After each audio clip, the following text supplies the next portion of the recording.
எல்லாருக்கும் வணக்கம். Welcome to ருசியோ ருசி. இன்னைக்கு நம்ம ருசியோ ருசி சேனலில் பார்க்க போகிறது அனைவருக்குமே பயன் தரக்கூடிய ரொம்ப ரொம்ப முக்கியமான பதிவு.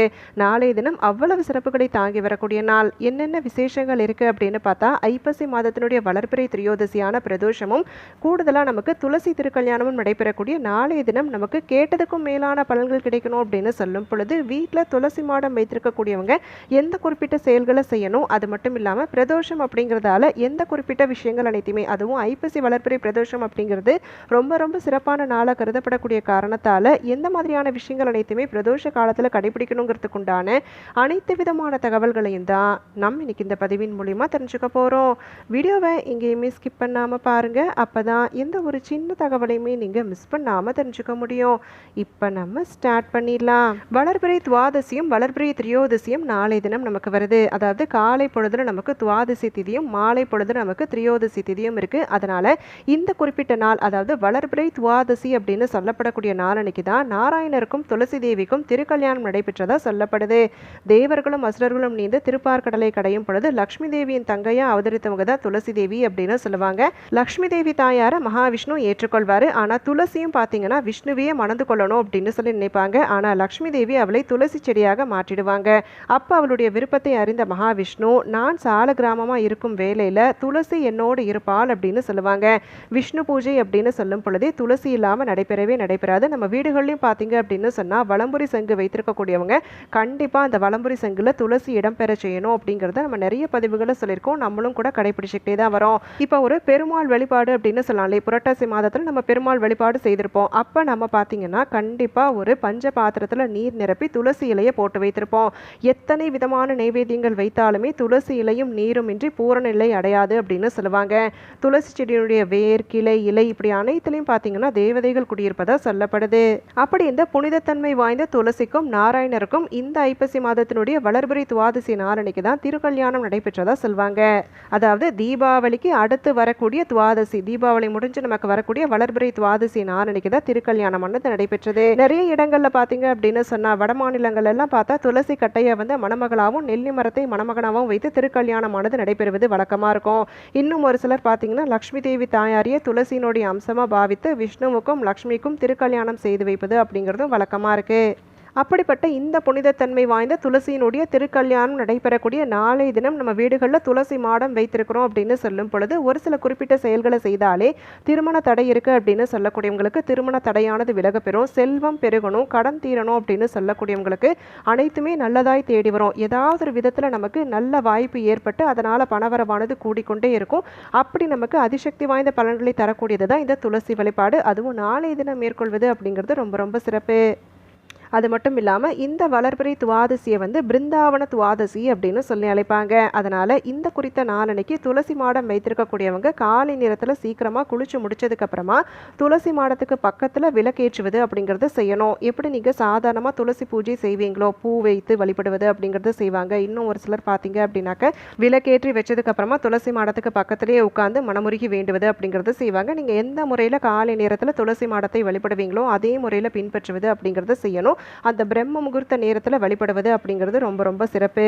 இதை நம்ம செய்யும் பொழுது கூடுதலாக நம்ம செய்ய வேண்டியது என்ன அப்படின்னு பார்த்தீங்கன்னா, சாதாரணமாக செய்யக்கூடிய விஷயங்கள் அனைத்தையுமே தயார்படுத்திக்கோங்க. இது கூட நம்ம செய்ய வேண்டியது, இந்த துளசி மாடம் இருக்கக்கூடிய இடத்துல ஒரு நெல்லி மரத்தினுடைய குச்சியை வைப்பது அப்படிங்கிறத செய்திருங்க. அந்த துளசி செடிக்கு பார்த்தீங்க அப்படின்னு சொன்னால் நல்லா பூக்களை கொண்டு அலங்கரிப்பது அப்படிங்கிறத செய்துக்கலாம். துளசி மாடத்தை சுற்றி நல்லா பசுஞ்சாணம் கொண்டு சுத்தப்படுத்துவது அப்படிங்கிறத செய்துக்கலாம். மஞ்சள் குங்குமத்தால் பொட்டிடுவது, அரிசி மாவால் கோலம் போடுவது, இப்படி எப்படி ஒரு மணப்பெண்ணை அலங்கரிப்போமோ அது போல துளசி செடியும் பார்த்தீங்க அப்படின்னு சொன்னால் பூக்களை கொண்டு அலங்கரிப்பது, வஸ்திரம் சமர்ப்பிப்பது அப்படின்னு சொல்லிட்டு உங்களுடைய விருப்பத்திற்கு ஏற்றார் போல துளசி மாடத்தை அலங்கரிப்பது அப்படிங்கிறத செய்துட்டு, நான் முன்னாடி சொன்ன மாதிரி நெல்லி மரத்தினுடைய குச்சியை விஷ்ணுவனுடைய அம்சமாக கருதி துளசி மாடத்துக்கு பக்கத்தில் வைப்பது அப்படிங்கிறத செய்திருங்க. துளசியும் விஷ்ணுவையும் மணக்கோலத்தில் அலங்கரித்து அதுக்கப்புறமா நம்ம நைவேத்தியம் படைப்பது அப்படிங்கிறத கண்டிப்பாக செய்யணும். விளக்கு ஏற்றி தீபதூப ஆராதனை காண்பிச்சதுக்கு அப்புறமா துளசி தாய்கிட்ட நீங்கள் எந்த கோரிக்கைக்காக இந்த வழிபாடு அனைத்துமே மேற்கொள்ள கேட்டுக்கொள்கிறீங்களோ அந்த கோரிக்கை நிறைவேறணும். இப்போ திருமண தடை இருக்குது, அந்த திருமண தடை விலகணும் அப்படின்னு சொல்லும் பொழுது அந்த திருமண தடை விலகுவதற்குண்டான அருள் கிடைக்கணும், சீக்கிரமே நல்ல ஒரு வரன் அமையணும் அப்படின்னு சொல்லி வேண்டிக் கொள்ளுங்க. இது கூடவே நீங்கள் தாம்பூலம் வைத்து வழிபடுவது, திருமணத்தில் தடை இருக்குது அப்படின்னு சொல்லக்கூடியவங்க ஒரு வெற்றிலை பாக்கு பூ பழம் இது அனைத்தையுமே ஒரு தாம்பூலம் மாதிரி தயார் பண்ணிட்டு அந்த தாம்பூலத்தையும் நெய்வேத்தியத்தோடு சேர்த்து வைத்து வணங்குவது அப்படிங்கிறத செய்யணும். அந்த தாம்பூலத்தை வழிபாடு செய்ததுக்கு அப்புறமா மூத்த சுமங்கலி யாருக்காவது ஒருவருக்கு கொடுத்து அவர்களிடம் ஆசி பெறுவது அப்படிங்கிறதையும் செய்துக்கோங்க.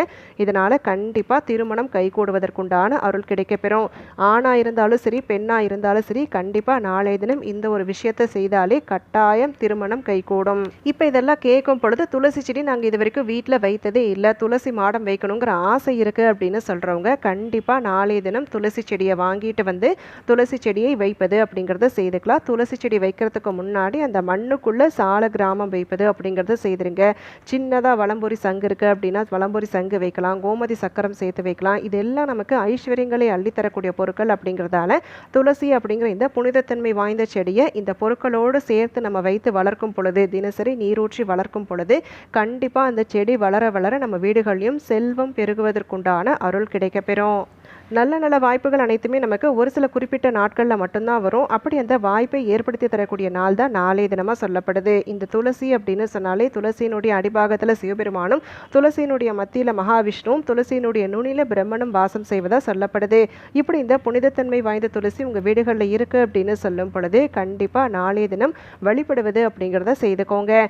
நீங்கள் வழிபாடு அனைத்துமே செய்யக்கூடிய நாரணிக்கு கண்டிப்பாக துளசி மாடத்தில் இருக்கக்கூடிய இலைகளை பறிப்பது அப்படிங்கிறது செய்யக்கூடாது. இது நினைவில் வைத்துக்கொண்டு செயல்படுங்க.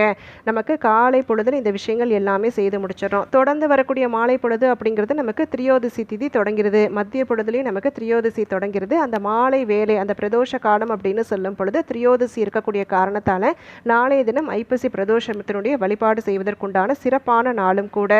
எல்லா விதமான பாவங்களும் தீரணும், நம்ம அறிந்தும் அறியாமலும் செய்த பாவங்கள் விடுபடணும் அப்படின்னு சொல்லும் பொழுது எல்லா தோஷங்களையும் நீக்கி பாவங்களையும் நீக்கி அருளக்கூடிய ஒரு நாள் தான் இந்த பிரதோஷ நாள். அதுவும் தொடர்ந்து வரக்கூடிய பௌர்ணமி அப்படிங்கிறது சிவபெருமானுக்கு நடக்கக்கூடிய அன்னாபிஷேக திருவிழா நடைபெறக்கூடிய நாள் அப்படிங்கிறதால இந்த பிரதோஷம் அப்படிங்கிறது ரொம்ப ரொம்ப சிறப்பான பலன்களை அள்ளித்தரக்கூடிய நாளாக பார்க்கப்படுது.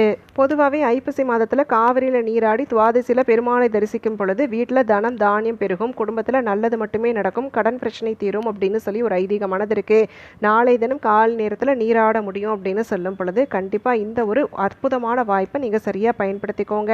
முடியலனாலும் பரவாயில்ல, ஆனால் வாய்ப்பு இருக்கக்கூடியவங்க கண்டிப்பாக பயன்படுத்தி கொள்ளும் பொழுது நான் சொன்ன விஷயங்கள் எல்லாமே உங்களுக்கு நல்லதாகவே தேடி வரும். இப்போ மாலை வேளையில் அந்த பிரதோஷ காலத்தின் பொழுது எந்த குறித்த செயல்களை செய்யணும் அப்படின்னு பார்த்தா வீட்டில் சிவலிங்கம் வைத்திருக்கக்கூடியவங்க சிவலிங்கத்திற்கு அபிஷேகம் மேற்கொள்வது அப்படிங்கிறத செய்யணும். கடன் தீரணும் அப்படின்னு சொல்லக்கூடியவங்க பச்சரிசியை வைத்து வணங்கிட்டு அந்த பச்சரிசியை ஒன்றா ரெண்டாக இடித்து வெள்ளத்தோடு சேர்த்து எறும்பு புத்துக்கள் பக்கத்தில் நீங்கள் போட்டாலே கண்டிப்பாக நாளைய தினம் அதுவும் புதன்கிழமை நாரணிக்கு வரக்கூடிய பிரதோஷம் அப்படிங்கிறதால செல்வம் பெருகுவதற்குண்டான அருள் கிடைக்கும். செல்வம் பெருகுது அப்படின்னு சொன்னாலே நமக்கு இருக்கக்கூடிய கடன் பிரச்சனையானது தீரும், நிம்மதி சந்தோஷம் பெருகும். இப்போ நம்ம இந்த பதிவின் மூலயமா நாளைய தினம் நமக்கு சிறப்பான பலன்களை அள்ளித்தரக்கூடிய துளசி திருக்கல்யாணமும் அது கூடவே நமக்கு ஐப்பசி மாதத்தினுடைய வளர்பிறை பிரதோஷமும் சேர்ந்து வருது. இப்படி இந்த புண்ணியம் நிறைந்த நாளனைக்கு துளசி மாடம் வைத்திருக்கக்கூடியவங்க எந்த மாதிரியான விஷயங்கள் செய்யணும், மாலை பொழுதான பிரதோஷ காலத்தில் எந்த குறித்த செயல்கள் செய்யும் பொழுது எல்லா விதமான கடன் சார்ந்த பிரச்சனைகளும் தீருங்கிறதுக்குண்டான விளக்கங்கள் எல்லாமே தெரிஞ்சுக்கிட்டோம். கட்டாயம் இந்த பதிவு அனைவருக்குமே பயனுள்ளதாக அமைந்திருக்கும்னு சொல்லி நினைக்கிறேன். அப்படி பயனுள்ளதாக இருக்கக்கூடிய பட்சத்தில் உங்களுடைய ஃப்ரெண்ட்ஸ் அண்ட் ஃபேமிலிக்கும் தவறாமல் ஷேர் பண்ணுங்கள், அவங்களும் இந்த தகவல்களை பார்த்து பயன்பெறட்டும். நாளைக்கு மறுபடியும் ஒரு அட்டகாசமான பதிவோடு உங்களை நான் சந்திக்கிறேன். அது வரைக்கும் நன்றி, வணக்கம்.